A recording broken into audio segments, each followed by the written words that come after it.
A Comissão de Constituição e Justiça aprovou a PSL, que estabelece regras de compliance para as siglas partidárias no combate a atos ilícitos. Frente a esse novo cenário, o 5º Seminário sobre Corrupção, Ética e Partidos Políticos debateu sobre os partidos, no momento em que eclodem condenações e prisões de agentes políticos e porque eles continuam como seus representantes. Hoje iremos discutir a questão da ética e partidos políticos, no momento exatamente em que nós temos uma série de condenações, prisões em curso.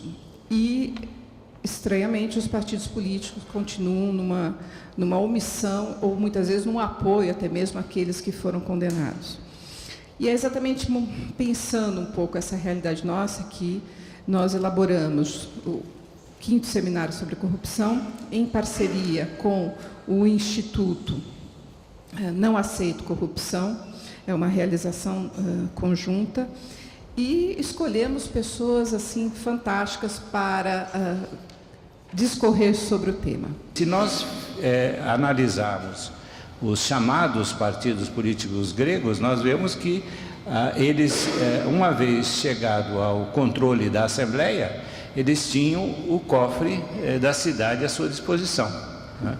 E nós temos, então, uma série de procedimentos que hoje nós diríamos corruptos, né? No cerne dessa chamada e tão decantada democracia grega.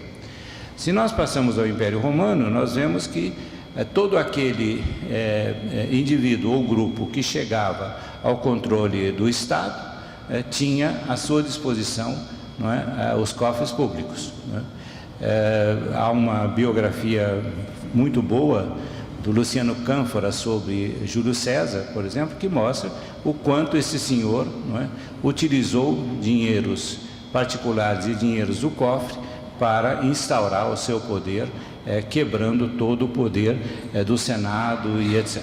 Então, nós temos na história mais antiga daquilo que poderia ser chamado de partido político, nós temos essa dualidade. Quando nós passamos para a Idade Moderna, nós vamos até a França, por exemplo, né? Os chamados partidos do período revolucionário, os girondinos, os jacobinos, nós vemos que a receita continua a mesma. Então, nós temos uma farta bibliografia sobre corrupção durante o governo de Robespierre, chamado incorruptível, né? Quer dizer, uma maneira de você manter aquela unidade e aquela permanência do partido político estava em você poder atacar os cofres públicos da maneira mais adequada, né?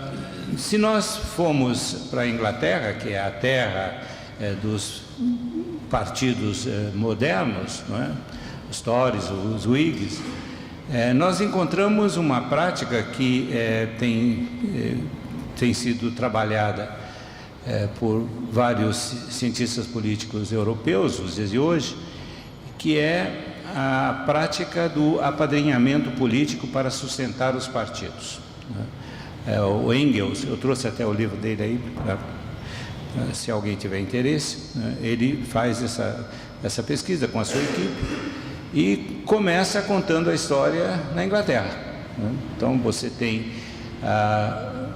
quando um partido chega ao controle do governo, evidentemente todos aqueles seus integrantes e militantes desejam ter cargos e ter recompensas por essa situação. Nas 3 últimas décadas do século XX, a partir de 1974, com a Revolução dos Cravos em Portugal, parecia que o mundo estava passando por um processo de transição e de mais ampla democratização, de uma expansão do regime democrático por regiões, por áreas, mesmo por sociedades que não tinham antes experimentado esse tipo de organização política. Parecia que nós estávamos numa era, abrindo uma era democrática. Quando chegou o início do século XXI, no entanto, vários dos meus colegas, mas não só os cientistas políticos, também os observadores e a opinião pública em geral,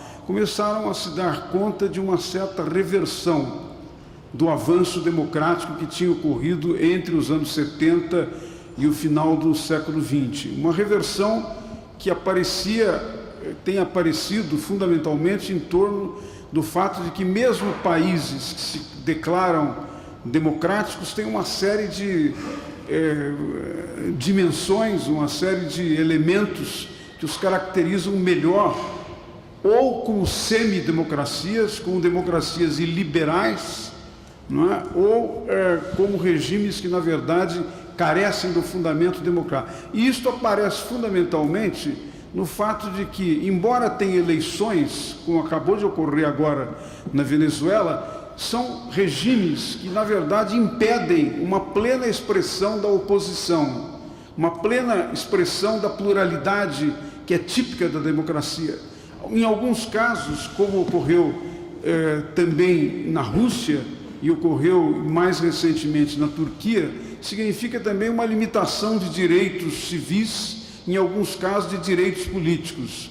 Em outros casos, significa que os mecanismos de controle, como ocorreu em alguns países da América Latina, os mecanismos de controle sobre o poder executivo e o poder legislativo, principalmente a Corte Constitucional, começam a ser, de alguma maneira, desqualificadas pelo poder executivo e perdem força.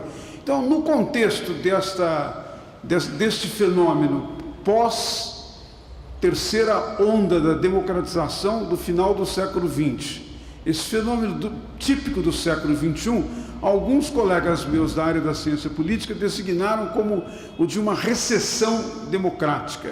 Nós estaríamos vivendo uma recessão. E o elemento central desta recessão, um dos múltiplos elementos mais importantes, é a ideia de que os partidos políticos se esvaziaram, perderam significado. Em um país em que a questão partidária é importante, é óbvio que haveria exigência da renúncia, se o partido é importante e o dirigente está envolvido, imediatamente tem que ser afastado. Não, ele foi preso, presidente nacional do PR, não renuncia à presidência do partido. Aécio, a mesma coisa, envolvido em corrupção, não renuncia, pelo contrário, usa a condição de presidente do partido em alto benefício. E mais, uma questão interessante para a gente lembrar, é lúdico. Há mais de 10 anos, existe uma tendência no mundo partidário. Eles não usam mais a palavra partido nos seus nomes. Sabiam disso? Por exemplo, começou tudo com o PFL, antigo Partido da Frente Liberal. O PFL, em 2007, ele mudou para DEM, para eliminar a palavra partido, porque eles têm vergonha de usar a palavra partido. Eles ocultam a palavra partido do próprio nome.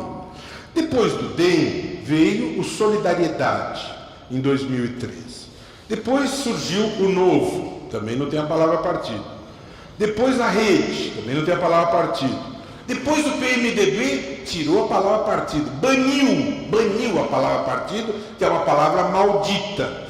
Depois o Livres se libertou da palavra partido, Livres, sintomático, não é? O PSL se libertou e agora se chama Livres. O PTN virou Podemos, não é? Então vocês vejam, cada um a seu modo vai tirando o conveniente e ocultando das pessoas a palavra partido. Num passe de mágica, isso deixa de existir. Ou seja, são jogos de marketing. O Partido da Mulher Brasileira, durante muito tempo, não tinha mulher, era um parlamentar homem. O Partido Ecológico Nacional, o presidente, foi processado por crime ecológico. É tudo jogo de palavras.